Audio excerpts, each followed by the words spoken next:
KS Prasad గారు మనతో ఉన్నారు, ఆయనతో మాట్లాడదాం. నమస్తే ప్రసాద్ గారు. నమస్తే అండి. సార్, షర్మిల గారి వ్యాఖ్యలంటే మనం ఎన్నికల ముందు నుంచి కూడా చూస్తూనే ఉన్నాం. విజయమ్మ గారు ఈసారి లెటర్ రాశారు. ఆ లెటర్ కూడా నోటరీ చేయించి స్టాంపులు అంటించి రబ్బర్ స్టాంపులతో స్టాంప్ వేసి సంతకాలు పెట్టున్నటువంటి ఒక లెటర్ మనం చూసాము. సో ఇంత పకడ్బందీగా ఒక లెటర్ రాయాల్సిన పరిస్థితి ఎందుకు వచ్చింది? అసలు దీని వెనక జరుగుతున్నటువంటి అంశాలు ఏంటి? ఆ నోటరీ చేసినోడికి ఫస్ట్ బుర్రలేదు. ఆ లెటర్కి సంతకం ఎందుకు పెట్టాడో వాడికే తెలీదు. నేను ఖచ్చితంగా ఒక విషయం చెప్పగలను, అది ఫేక్. ఎందుకు ఫేక్ అంటే, హిందూ సాంప్రదాయం ప్రకారం భర్త చనిపోయిన తర్వాత ఆస్తి మీద సర్వ హక్కులు భార్యకి వస్తాయి. పాయింట్ 1. రెండోది, రాజశేఖర రెడ్డి గారు ఎక్కడ వీలునామా రాయలేదు. షర్మిలమ్మకి ఏ ఆస్తులు ఇచ్చినా పెళ్లికి ముందు ఇచ్చేసి చీర సారే పెట్టి దండం పెట్టి పంపించారు. తర్వాత ఆస్తులు అంటారా, ఏదో రామారావు గారు ఆస్తి చట్టం ఏదో తెచ్చారు, సమాన వాటాలు అవన్నీ అన్నప్పుడు, ఇవాళ రాజశేఖర రెడ్డి గారు సంపాదించిన ఏ ఆస్తి అయినా సరే హక్కుదారులు ఇవాళ జగన్మోహన్ రెడ్డి కాదు, షర్మిల కాదు, నాకైతే విజయమ్మ గారే హక్కుదారులు.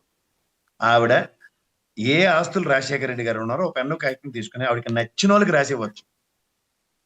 దాన్ని అడిగే హక్కు కూడా ఆవిడకి లేదు. ఇది point 1. Point number 2, 2009 election affidavit కనుక రాజశేఖర రెడ్డి గారు చూస్తే, సాక్షి పేపర్ కానీ, ఏలంక ప్యాలెస్ కానీ, సండూరు పవర్ కానీ, లేదంటే భారతీయ సిమెంట్స్ కానీ, లేదా సరస్వతి ప్రాజెక్ట్స్ కానీ, ఇవేవి ఆయన ఆస్తుల కింద ఎక్కడ డిక్లేర్ చేయలేదు. తర్వాత మనకు తెలిసింది, జగన్మోహన్ రెడ్డి గారు ఒక బిజినెస్ ఫర్టర్నిటీలో అడ్వాన్స్ ట్యాక్స్ పే చేసి ఎప్పుడైతే రాజకీయ అరంగేట్రం జరిగిందో, ఆయన ఎంపీగా నిలబడడం ఇవన్నీ చూసిన తర్వాత richest business entrepreneur advance tax కట్టింది చదువుతున్నాం. 3వ పాయింట్, ఎప్పుడైనా సరే షర్మిల గారు కూడా సేమ్ అదే ఎంటర్ప్రెన్యూర్ స్కిల్స్ లో, ఇప్పుడు మీరు పార్ట్నర్స్ అనుకోండి, నేను సంబంధించిన ఒక కంపెనీలో నాకు ఇంత షేర్ ఉందని నేను డిక్లేర్ చేసుకుంటాను ఐటీ, మీరు కూడా అంత ఉందని డిక్లేర్ చేస్తారు కదా. అలా షర్మిల ఎప్పుడు డిక్లేర్ చేసిన పాపన పోలేదు. 4వ పాయింట్, ఈడీ సిబిఐ కేసులకి సంబంధించిన అవసరంలో జగన్మోహన్ రెడ్డి గారే కర్త కర్మ క్రియ అని చెప్పి ఆయన మీదే కేసులు పెట్టబడ్డాయి, కానీ ఎక్కడ షర్మిల కానీ, విజయమ్మ గారి పేరు మీద కానీ, భారతమ్మ పేర్లు కానీ ఎక్కడా పెట్టబడలేదు. ఇది మీరు గమనించే ప్రార్థన. 4వ పాయింట్, ఇక్కడ జగన్మోహన్ రెడ్డి గారి కుటుంబానికి, అంటే రాజశేఖర రెడ్డి గారి కుటుంబానికి వచ్చిన దౌర్భాగ్యం ఏంటంటే, అక్కడ పంతులు గారు, ఇక్కడేమో సొంత బావ, వీళ్ళిద్దరూ ఇల్లరికం దౌర్భాగ్యమే. ఈ ఇల్లరికం అల్లుల వల్ల వచ్చిన దౌర్భాగ్యం ఏంటంటే, వీడికి దమిడి సంపాదన ఉందో లేదో దేవుడికే తెలియాలి. అక్కడ సునీత గారి భర్త అయితే యుఎస్ లేదో దిక్కుమాల కన్సల్టెన్సీ పెట్టి మంటాడిపోతేనే వెనక్కి వచ్చారు. ఈయనేమో ప్రవచనాలు చెప్పుకుని స్పీచ్ కి ఎంతో తీసుకుని పణవ సంపాదించుకునే బ్యాచ్ తప్ప ఎక్కడ కూలికిట్టే బ్యాచ్ అయితే కాదు. కనీసం మా కేఏ వల్ల కనీసం ఇంగిత జ్ఞానం ఉన్నట్టుగా కూడా నాకు ఎప్పుడు కనబట్టలే. ఎంతసేపు వీళ్ళ ఫ్యామిలీ చుట్టూ చిరుక్కుని, అసలు ఈ దరిద్రం అంతటికి కారణం ఏంటంటే, ఎలక్షన్స్ అయిన వెంటనే మైనింగ్ అంతా భార్యాభర్తలు ఇద్దరు చుట్టపెట్టేదో అని అనుకున్నప్పుడు గెటౌట్ అని చెప్పాడు జగన్మోహన్ రెడ్డి. అప్పటి నుంచి దరిద్రం మొదలైంది. తర్వాత పార్టీ పాదయాత్ర చేసి పార్టీ నిలబెట్టేసారని పకోడీ కబుర్లు చెప్తున్న షర్మిలను జాగ్రత్తగా గమనిస్తే, ఆవిడ వల్ల 2014లో జగన్మోహన్ రెడ్డి ఏం గెలవలేదు. జగన్మోహన్ రెడ్డి 67 స్థానాలతో అపోజిషన్ లీడర్ గానే ఉన్నాడు తప్ప ఈవిడేం అధికారం తేలేదు. తర్వాత 151 స్థానాలు సంపాదించుకుని ఆయన జగన్మోహన్ రెడ్డి గారి పాదయాత్ర, ఆయన బాధలు ఆయన పడితేనే ఆయన ఇవాళ ముఖ్యమంత్రి అయ్యాడు. తర్వాత ఇవాళ అపోజిషన్, ఈ కుటుంబం అంతా అలో లక్ష్మణ్ అని బీజేపీ వాడు వేసిన ట్రాప్ లో ఆడపిల్లల రాజకీయం చేస్తున్నాడు. నువ్వు జాగ్రత్తగా గమనిస్తే బీజేపీ కూడా ఆడపిల్లల రాజకీయమే. ఫస్ట్ ఎవ్వడికి అనుమానం రాకుండా పవన్ కళ్యాణ్ ఎంతో మొదలెట్టించాడు 3 పిల్లలని. అందరూ ఈ only use somebody shoulder, Jaganmohan Reddy shoulder use చేసి బ్రహ్మాండంగా పబ్బం గడుపుకున్నాడు. చచ్చినట్టు వాళ్ళ కాళ్ళ దగ్గరకు వచ్చేలా చేసుకున్నాడు. బాబోయ్, జగన్మోహన్ రెడ్డి అయితే భయం పెట్టేస్తున్నాడు, ప్రాణాల్లో జొల్ల కూడా వేసినాడు అని చెప్పి చంద్రబాబు నాయుడు శంఖను అవతల బీజేపీ శంఖ ఎక్కి కూటమి పరంగా గెలిచి ఉద్ధరించారు. అక్కడ కూడా మీరు జాగ్రత్తగా గమనిస్తే చంద్రబాబు గారి కుటుంబ సభ్యుల్ని అన్నట్టుగా భ్రమింపజేస్తూ లాస్ట్కి ఏం చేశారంటే, ఫ్రమ్ ద లాస్ట్ 5-7 years నుంచి తల్లికి చెల్లికి అన్యాయం అని చెప్పి కంటిన్యూస్ బొంబార్డింగ్ కొడుతూనే ఉన్నారు జగన్మోహన్ రెడ్డి. దానికి తగ్గట్టు వీళ్ళు ఖచ్చితంగా కోవర్ట్ ఆపరేషన్ చేస్తారు. ఇద్దరు అక్క చెల్లెళ్ళు, తల్లి కూడా కరెక్ట్ గా టైంకి తెలుగుదేశంకి ఏమైనా క్రైసిస్ వచ్చాయా పారాచూట్ వేసుకుని దిగిపోతున్నారు వీళ్ళిద్దరు, ఇద్దరు కూతుర్లు తల్లిను. ఎందుకు చెప్తున్నానంటే, మొహమాట లేకుండా, ఇప్పుడు ఈ పుట్ట మహేష్ యాదవ్ ఇష్యూ ఒకటి బూమరంగ్ అవుతుంది. వారు ఖచ్చితంగా రాజీనామా చేయాలి, లేకపోతే స్పీకర్ చెప్పు తీసుకొని గెట్అవుట్ అని బయటికి పంపించాలి. పవిత్రమైన దేవాలయం లాంటి పార్లమెంట్ లో డ్రగ్స్ తీసుకుని వెళ్ళాడు.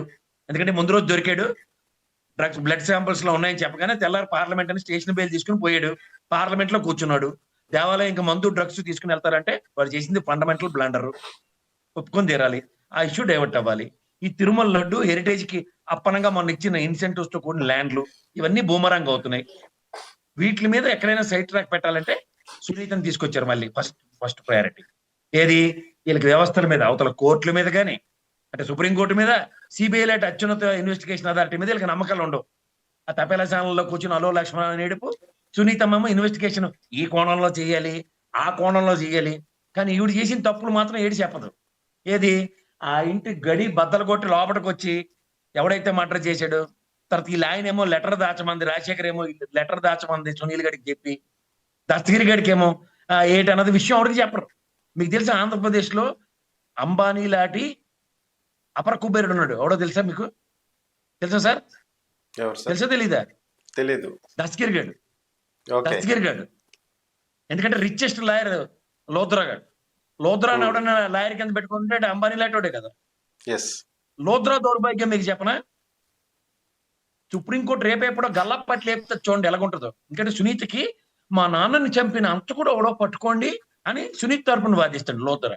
ఓ పక్క దస్తగిరి గడు ఈడు నేనే చంపానని దొరికిపోయి సరెండర్ అయిపోయి స్టేషన్ బెయిల్ మీద పెట్టుకుంటాడికి ఈడు చంపలేదట అని ఆడికి వాదిస్తుంది. మీరు గమనించారు ఇక్కడ? ఈవిడు సార్ ఈడికి వెనక డబ్బులు ఇచ్చి స్పాన్సర్ చేసేది, లోద్రాలు అటువంటి పెట్టుకోవడానికి డబ్బులు ఇచ్చి వాడు. ఇది గమనించండి. యువతల ఈవిడ కరెక్ట్ గా ఇంక రాష్ట్రంలో ఏం ఇష్యూస్ లేవా, అకాల వర్షాలు నిన్న కూడా ఆవిడ ప్రెస్ మీట్ ఎట్టి టైంకి రెడ్ జోన్ ఇచ్చారు ఆంధ్రప్రదేశ్ కి. అకాల వర్షాలతో పంటల నష్టాలు కుదేలే ఉంటే ఆ జడీశీలం లాంటి పెద్ద ఆయన్ని పక్కన కూర్చోపెట్టి ఈ అన్నాశల్లి పంచాయతీ మాడుతుందా? 51 ఎకరాలు ఇడుపులపాయలో రాజశేఖర రెడ్డి గారు రాసి ఇచ్చారు పెళ్లికి ముందో తర్వాత ఏదోటి. తర్వాత రోడ్ నెంబర్ 2లో ఇల్లు ఇచ్చారు. సరస్వతి ప్రాజెక్ట్స్ సాగర్ సొసైటీలో ఆవిడింట్లోనే ఉంది, అందుకని ఆయనలో షేర్ హోల్డర్ ఉన్నారు. ఈ ఎన్సిఎల్టీ కేర్స్ ఉంది, నేషనల్ ట్రిబ్యునల్ లాలో ఉంది. ఏది షేర్ మనీ ట్రాన్స్ఫర్ కి ఫీజు ఎగ్గొట్టడానికి రాజ్యసభలో బిల్లు పెడతానని చెప్పి ఎవరు చెప్పారు? ఈ తెలుగు తక్కువ మాలోకానికి. అప్పుడేమో ఆ షేర్ మనీ ట్రాన్స్ఫర్ అమౌంట్ కట్టుకోకుండా కూర్చున్న పాపానికి అది ఈడీ సీజ్ చేసింది సరస్వతి ప్రాజెక్ట్స్ ది. అది రిలీజ్ అయితేనే కానీ ఇవ్వలేమని చెప్పారు కల్లా అంటే ఉనికిని చాటుకోవడానికి విజయమ్మ ఒక ఉత్తరం. అసలు రాజశేఖర రెడ్డి గారికి సంబంధించిన ఎలక్షన్ ఎప్పుడు పెట్టి తీసుకునే ఆస్తులు ఏమున్నాయో నువ్వు రాసిచ్చి అమ్మ ఎవడు కాదన్నాడు. నీవు ఏదో తాపత్రయపడుతున్నట్టుకుంది. ఎందుకంటే 51 ఎకరాల్లో 4 మనవులకి రేమనట్టుకున్నాడు రాజశేఖర రెడ్డి సార్. అంటే 4 మనవులు అంటే జగన్ సార్కి 2 ఆడపిల్లలను, షర్మిలమ్మకి ఆ బేపనాయన తిరుగుగా వచ్చిన 2 పిల్లలు. ఏదైతేనేమి ఆ 4 మనవలే కదా. 51 ఎకరాలు 4 పంచమని జగన్ పక్కన మాడుతున్నావా, షర్మిలమ్మ పక్కన మాడుతున్నావా, జర ఆలోచించుకోమా నువ్వు. లేదా ఎలక్షన్ ఎప్పుడు పెట్టి షర్మిల తీద్దాం, 234 కోట్లు నాకు మా అన్న ఇచ్చే డబ్బులు అప్పుగా అని బ్రాకెట్లో చెప్పింది అశ్వత్థామ మా కొంజరలాగా. ఈ రోజు దాకా జగన్మోహన్ రెడ్డి నాకు డబ్బులు వెనక్కిమ్మంటాడని ఏ రోజైనా ఆ మాట చెప్పావు మాకు? ఏ అన్న చెల్లికి 234 కోట్లు ఇచ్చేసాడు సార్ అన్న? చెప్పండి చెల్లికి. ఇన్ని రాఖీలు కట్టి ఉంటారు మీకు కూడా, మీ అక్కలు చెల్లెళ్ళు ఎంత ఇచ్చి ఉంటారు ప్రాణాలకు తెగించి మీరు? పోనీ ఇదంతా ఒక ఎత్తు. మనం వాళ్ళ కోకిలాబేన్ గారి దగ్గరికి వెళ్దాం. పెద్ద ఆవిడ, పెద్ద అంబానీ గారి భార్య. పెద్దోడు ప్రపంచ కుబేరుడు అంబానీ, రెండో అంబానీ గారు ముష్టి ఎత్తుకుంటూ బ్యాంకులను ముంచుకుంటూ తిరుగుతున్నాడు. ఈ కోకిలాబేన్ ఇలా మా విజయంలో మైకెట్టుకుని బయటకు వచ్చి, అరే బాబు నువ్వు ఇన్ని ఆస్తులు సంపాదించి అందులో సగం వాటా చిన్న అంబానీ గారికి ఇచ్చానేమని చెప్పిందే. ఎవడు సంపాదన ఆడితే కదా, ఎవడు కష్టం ఆడితే కదా, ఎవడు ట్యాక్స్ ఆడే కడుతున్నాడు కదా, ఎవడు జైలు ఆడే అని పోయాడు కదా. ఇందులో ఏ లేదట కానీ వాటాలు మాత్రం మొత్తం ఇచ్చేయాల యలహంక ప్యాలెస్ తో సైతం. ఏమి రాజశేఖర రెడ్డి గారు మాట్లాడిన మాటలేటి ఎవరికి జ్ఞాపకం లేమనుకుంటారా? మీరంటే తెంగర బొచ్చి బతుకులు బతుకుతున్నారు కాబట్టి మీకు బుర్ర జ్ఞానం లేకుంటే చిలక్కుని పెట్టుకుని తిరుగుతున్నారు. ఏం శర్మిల నీకు తెలీదమ్మా? రాజశేఖర రెడ్డి గారు సాక్షి పేపర్ పెడితే మన పార్టీకి అంటే ఆనాటి కాంగ్రెస్ కి పేపర్ అవసరమా? మా అబ్బాయి ఎవడ మాట ఏం లేదు పెట్టుకున్నాడు, ఈ మాట అన్నాడు. విత్ రికార్డ్స్ నేను ప్రూవ్ చేస్తా. యలహంక ప్యాలెస్ కి సందర్శనార్థం చూసుకుని వచ్చి ఏ రోజు కూడా ఎలక్షన్ అప్పుడు వీటిలో నేను యలహంక ప్యాలెస్ నేను కట్టినని ఆయన ఎప్పుడు డిక్లేర్ చేసుకోలే. అది జగన్మోహన్ రెడ్డి గారు కట్టుకున్న ఇల్లనే ఆయన ఎప్పుడు ఒప్పుకున్నాడు కూడా. నీకు ప్రాబ్లం ఏంటంటేనమ్మా, ఇల్లరకం అల్లుడు కాబట్టి ఇంకా అన్న సన్నిధానంలో శాత తీరుదాం అంటే మీ అమ్మని నీ దగ్గరే పెట్టుకున్నావు. ఎవడైనా హిందూ సాంప్రదాయంలో తల్లి కొడుకు దగ్గర ఉంటది, ఇల్లరకం కాబట్టి నీ దగ్గర అల్లుడి దగ్గర ఉంటుంది. ఆవిడ బాధను ఆవిడ అర్థం చేసుకోగలడు. అంటే ఆ భారతం మీద పడిపోతారు. దేనికి పడిపోతారో మీకే తెలియదు. సార్ అయితే ఈ లెటర్ ఫేక్ అని అన్నారు చూడండి. ఫేక్ అంటే ఇది విజయమ్మ గారు రాసింది ఫేక్ గా సృష్టించారా, లేదంటే అసలు లెటర్ కంప్లీట్ విజయమ్మ గారు రాయలేదనుకోవాలా? రెండవది, పుట్టా మహేష్ గారిది డైవర్షన్ చేయటానికే దీన్ని తీసుకొచ్చారు అనేది చెప్తున్నారు. లడ్డు పుట్టమనేసి. యా ఓకే, తిరుపతి లడ్డూకి సంబంధించింది కూడా. సో ఓవరాల్ గా డైవర్షన్ పాలిటిక్స్ ప్రజెంట్ నడిచే పరిస్థితులు అయితే పెద్దగా ఏం లేవు. ఎందుకంటే these are old strategies. Diversion politics అనేవి ఇవి completely old strategy. Right now ఈ క్షణం ఏం జరుగుతుంది అనేది సోషల్ మీడియాలో అందరికీ తెలుస్తున్నటువంటి పరిస్థితి. ఇలాంటి స్థితిలో కూడా డైవర్షన్ పాలిటిక్స్ చేసే పరిస్థితి ఉందంటారా? ఇక్కడ నేను 2 సంతకాలు చూపిస్తున్నాను విజయమ్మ గారు, మీకు కూడా ఫార్వర్డ్ చేశాను, వెనకతలు వేయండి, డిస్ప్లే చేయండి, తెలుస్తుంది. ఈ 2 సంతకాల వేరియేషన్స్ మీకు తెలుస్తాయి. ఎందుకు గాబరపడిపోతున్నారు వాళ్ళు, దేనికి గాబరపడిపోతున్నారు? అసలు ఆ లాయర్ ఎవడండి, నాకు అర్థం కాదు. అది కదమ్మా, నేను మీ ఆయన ఆస్తి నీకే వర్తిస్తుంది, నువ్వు వీలునామా రాయమని చెప్తాడా, పబ్లిక్ డొమైన్ లో లెటర్ రిలీజ్ చేస్తాడా? లోతురా గడి శిష్యుడు అయి ఉంటాడు గ్యారంటీగా. అలాగే చంద్రబాబు నాయుడు గారు 54 రోజులు మడతేటి జైల్లోను తెలివి తక్కువ వాదం చేసి ఆఖరికి సుప్రీంకోర్టు ఆ రోజు మహానుభావుడు చంద్రచూడ్ గారు ఒకటే మాట చెప్పాడు, you want to give this particular bail and mercy or merit grounds అని. అక్కడికి మెరిసీ ఆయన పెద్దోడు, ఆరోగ్యం పోలేదని చెప్పి అదే దిక్కుమాల బెయిల్. ఈ చెట్టు కింద ప్లేయర్ ఎవడో ఉంటాడు, నోటరీ చేసుకుని ఆయన పంపించిన 3 రోజు చంద్రబాబు గారికి బెయిల్ తీసుకొచ్చింది. అది వాళ్ళు తెలివితేటలు. ఓకే, సో కంప్లీట్ గా ఫేక్ లెటర్ అంటారు. ఫేక్ కాకపోతే ఏమో సార్, కామన్ సెన్స్ యూజ్ చేద్దాం మనం. ఇప్పుడు ఆవిడకి she had her own description. Vijayamma గారు ఎవరు అవునన్నా కాదన్న రాజశేఖర రెడ్డి గారు గౌరవ పత్ని ఆవిడ. Happen to be a wife, legal heir. Rajasekhara Reddy గారి ఆస్తులే, ఆయన అయితే వీలునామా రాయలేదు ఎక్కడ. ఆయన ప్రతి ఆస్తి మీద సర్వ హక్కులు విజయమ్మ గారికి తప్ప ఇంకెవరికి ఉండవు. ఆవిడ ఇవాళ ఆ కెపాసిటీ రాయమనండి, ఎవరైనా కాదంటారేమో. నేనే మాట్లాడుతాను, నేను కూడా లా చదివిన ఖచ్చితంగా చెప్తాను నేను. ఇందులో ఏముంది కాంట్రడిక్షన్? నోటరీ చేసి లెటర్ రిలీజ్ చేస్తాడండి ఎవడన్నా? ఓహో, వీళ్ళకి అలవాటు అయిపోయింది అది. అలా నోటరీ చేసిన వీలునామాని దొంగతనం చేసి తీసుకురమ్మని దస్తగిరి గడికి సునీతలు ఆయన పంపించారు కదా పెద్ద ఆయన చంపేయడానికి. అది అలవాటు పడిపోయి అదే మోడల్స్ ఆఫ్ ఆపరేండి. నువ్వు గమనించుకోండి, వాళ్ళది ఒకటే దిక్కుమాలది ఉంటుంది. ఆ పాత సినిమాలో కాంతారావు గడికి ఏడు చెప్పినా కత్తి యుద్ధమే చేస్తాడు, యుద్ధాలకి డైనమేట్లు పట్టుకొచ్చినా కత్తి యుద్ధమే చేస్తాడు. అదే వీళ్ళ యుద్ధం, వీళ్ళ తంత్రం అదే. ఆడపిల్లలతో రాజకీయం చేయడం, 2 రోజులు చర్చనీయాంశం చేయడం, చెల్లికి అన్యాయం చేస్తారని ఏడుచుకొని సావడం. ఆ దిక్కుమాల సాలనప్పుడు అదే. ఆ పేపర్ వాడికి ఇంకేం వార్త రాయడానికి ఉండదు,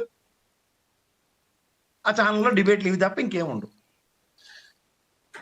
సార్ చివరిగా ఒక్క ప్రశ్న. ఈ లెటర్ కి సంబంధించి రాచమల్లు శివప్రసాద్ రెడ్డి గారు రెస్పాండ్ అయ్యారు. సో ఇలా న్యూస్ డిబేట్లలో వైసీపీకి సంబంధించినటువంటి కొంతమంది కార్యకర్తలు రెస్పాండ్ అవుతున్నారు, లేదా అధికార ప్రతినిధులు రెస్పాండ్ అవుతున్నారు, లేదా మా లాంటి వాళ్ళు, మీలాంటి వాళ్ళు, రాజకీయ విశ్లేషకులు, దీని మీద మనం ఇంతమందిని చర్చిస్తున్నాం. కానీ జగన్ గారు బయటకు వచ్చి ఈ లెటర్ గురించి ఒక్కసారి కూడా మాట్లాడినటువంటి సందర్భాలు అయితే కనిపించట్లా. ఎందుకని జగన్ గారు మౌనం వహిస్తున్నారు? ఈ మౌనం వెనుకున్న కారణాలు ఏంటి? కడుపు చింపుకుంటే కాళ్ళ మీద పడుతుందని ఒక ఇది ఉందండి. ఆయన బయటకు వచ్చి ఎవరి గురించి మాడాలి? వాళ్ళ అమ్మ గురించి మాడాలి. వాళ్ళ అమ్మ, వాళ్ళ చెల్లి, అక్క అభియోగాలు మోపుతున్న భారతమ్మ గురించి మాడాలి. లేదంటే వాళ్ళ చెల్లెళ్ళు ఇద్దరి గురించి ఆయన మాడాలి. ఎవడైనా సరే, నేనైనా మీరైనా మన చెల్లి అమ్మ గురించి మాడతాం బయటకు వచ్చి. జగన్మోహన్ రెడ్డి ఏమైనా రాజ్యాంగేతర శక్తి లేకపోతే అతీత శక్తి అయిపోతాడా? ఆయన మనిషే కదా సార్, తెలియకపోతే కదా. ఇప్పుడు విజయమ్మ ఉత్తరం రాస్తుందా రాదా అన్నది జగన్మోహన్ రెడ్డి గారు అంతరాత్మకు తెలుసు. ఖచ్చితంగా ఆయన నమ్మడం. ఎందుకంటే ఆవిడ ఈ బైబిల్ చేతితో పట్టుకుని ఎక్కడ పడితే అక్కడ జగన్మోహన్ రెడ్డి గారు కర్మించినప్పుడల్లా ఆలింగనం చేసుకుని ముద్దు పెట్టిందంటే ఆ ప్రేమకి అర్థం లేనట్టు అయిపోతుంది. అవునంటారు కదంటారా? మన అమ్మ ప్రేమని ఎవరు కొనియాడలేరు సార్, దాన్ని వెలకట్లేము మనం. కానీ అమ్మ ప్రేమని డబ్బులతో వెలకట్టడానికి జగన్మోహన్ రెడ్డి అయితే సిద్ధంగా లేడు. కానీ కొడుకు ప్రేమని, చెల్లి ప్రేమని కలపడానికి డబ్బులతో వెలకడుతుంది విజయం. అంటే నేను మీరు నమ్మొచ్చేమో, కానీ జగన్మోహన్ రెడ్డి నమ్మడు. ఇది ఎందుకు మీరు గమనించట్లే? ఇప్పుడు మనకన్నా, మనందరికన్నా జగన్మోహన్ రెడ్డి గారికి విజయమ్మ గారి గురించి ఇంకా ఎక్కువ తెలుసు కదా. ఎగ్జాక్ట్లీ. అందరూ చిన్నప్పటి నుంచి కోతి పనులు చేస్తున్న షర్మిలమ్మ గురించి ఇంకా ఎక్కువ తెలుసు కదా. ఏ రోజున రాజశేఖర రెడ్డి గారికి విజయమ్మకి మనశ్శాంతి ఇచ్చిందా ఆవిడ? అన్ని తెలిసిన ఆయన ఈ విషయంలో కూడా నేను కూడా రెస్పాండ్ అయ్యా, మా అమ్మకున్న ఆపాటి మనశ్శాంతి కూడా నేను లేకుండా చెయ్యాలా అన్న కాన్సెప్ట్ లో ఆయన ఆలోచించలేడా? ఎందుకంటే షర్మిలమ్మ గారు మొదటి మ్యారేజ్ తెలియదు ఆయనకి. ఆవిడకేనండి మేనమామ, ఈయనకి కాదా? విజయమ్మ గారి తమ్ముడు అంటే జగన్మోహన్ రెడ్డి గారికి కూడా మాయే కదా. యా అక్కడి నుంచి జరుగుతున్న ఏమి ఆయనకి ఏమీ తెలియకుండా ఉంటాడు ఆయన. ఇవన్నీ దృష్టిలో పెట్టుకుని మనం చాలా ఈజీ సార్ స్టేట్మెంట్లు ఇచ్చేయడం. జగన్మోహన్ రెడ్డి గారు ఎందుకు ప్రతిస్పందించారు? గుప్పెడ ఇదే ఫ్యామిలీ ఎవడన్నా బయట ఇప్పుకుంటే.